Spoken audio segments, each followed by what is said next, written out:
Polluted ఇండస్ట్రీని మొత్తం తీసుకొచ్చి ఒక 25,000 ఎకరాలలో పెడితే వారు అమెరికాలో చదువుకొని వచ్చి వారికి తెలుసు. నెవార్క్ ఎయిర్పోర్ట్ పక్కన ఇట్లనే అన్ని పొల్యూటెడ్ ఇండస్ట్రీస్ పెడితే లాస్ట్గా నగరమే మొత్తం తరలిపోవాల్సిన పరిస్థితి వస్తే ఆ ఇండస్ట్రీని ఇంకెక్కడికో పంపించారు.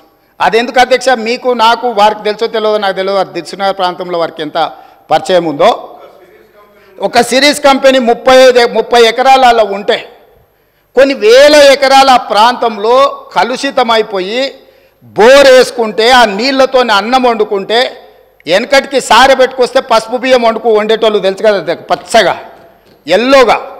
అట్లా సామాన్యులు ఆ బోర్ నీళ్ళతో వంట వండుకుంటే పసుపు బియ్యం వండుకొని తిన్నట్టుగా ఉండి ఆ ఏరియాల కలుషితం.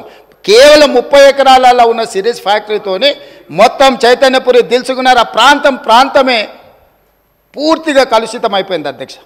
ఆ ఫ్యాక్టరీని తొలగిస్తే కానీ తొలగించినాక ఈరోజు కూడా ఇంకా భూమిలో ఆ కలుషితం ఇంకా కొనసాగుతూనే ఉంది అధ్యక్ష.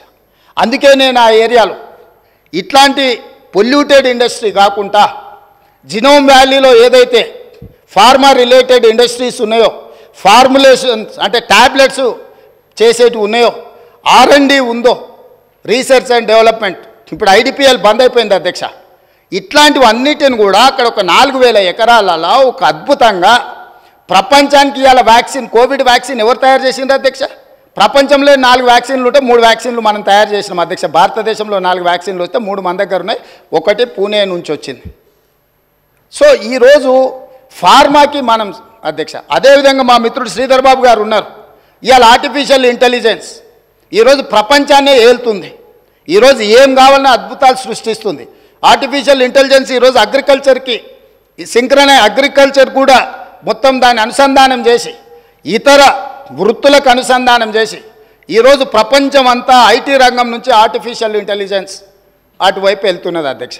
అక్కడ 200 ఎకరాల ఒక ఆర్టిఫిషియల్ ఇంటెలిజెన్స్ హబ్ను పెట్టి ప్రపంచ స్థాయిలో పేరుగాంచిన సంస్థలను అక్కడ తీసుకొచ్చి అక్కడ ఏర్పాటు చేయాలని మేము ప్రయత్నం చేస్తున్నాం అధ్యక్ష. రోజుకు 18 గంటల అధికారులను సమన్వయం చేసుకుంటూ ప్రపంచంలో ఉన్న ప్రతి ఒక్కరిని మేము సంప్రదిస్తూ ముందుకెళ్తున్నాం. ఈ ఆర్టిఫిషియల్ ఇంటెలిజెన్స్ గురించి మేము చర్చించుకునేటప్పుడు ఏదో ప్రశ్న వచ్చింది, ఆర్టిఫిషియల్ ఇంటెలిజెన్స్కు కేటీఆర్కు పోలికేంది అని ఎవరో ఇట్లా వాళ్ళు మాట్లాడుతా ఏదో అడిగినారు అధ్యక్ష మా మంత్రి గారికి.